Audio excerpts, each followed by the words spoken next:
बिस्मिल्लाहिर्रहमानिर्रहीम। फरमान मुस्तफ़ा सल्लल्लाहु तआला अलैहि वसल्लम सुबह शाम मुझ पर 10 बार दुरूद शरीफ पढ़कर क़यामत के दिन से मेरी शफ़ाअत मिलेगी। सल्लल्लाहु अलैहि हबीब सल्लल्लाहु अलैहि मोहम्मद।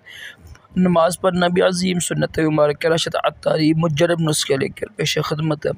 एक नुस्खा लेकर आया हूँ मोटा होने के लिए। जिनके बदन बड़े कमज़ोर है ना, पतले पतंग हैं, और लड़कियाँ लड़के बेचारी बड़ी परेशान रहती हैं, वीक यानी बॉडी है, तो इंशाल्लाह ये नुस्खा इस्तेमाल कीजिएगा, मोटे होंगे, वज़न में इजाफ़ा होगा।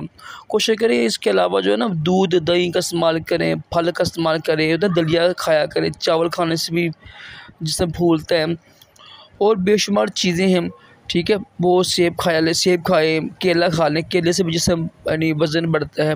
केला हो गया, खजूर हो गई। तो ये नुस्खा मैं ऊपर लिख दूँगा, इसको इस्तेमाल कीजिएगा। 4 चीज़ें हैं, इनको पीस कर इसका सुबह शाम इस्तेमाल करें। डब्बा भी मिलते हैं हमसे ना, होम्योपैथिक के डब्बे मिलते हैं, तो काफ़ी चीज़ें मिल जाती हैं होम्योपैथिक की जिसम मोटा करने के लिए। तो इंशाल्लाह नुकसान भी नहीं होता है। नुस्खा नोट कर लीजिएगा आप।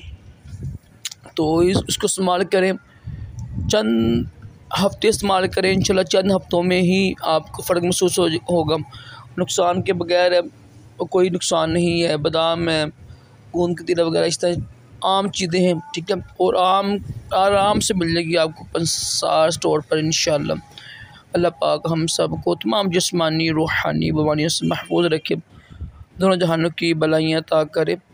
सल्लल्लाहु अलैहि हबीब सल्लल्लाहु अलैहि मोहम्मद सल्लल्लाहु अलैहि वसल्लम।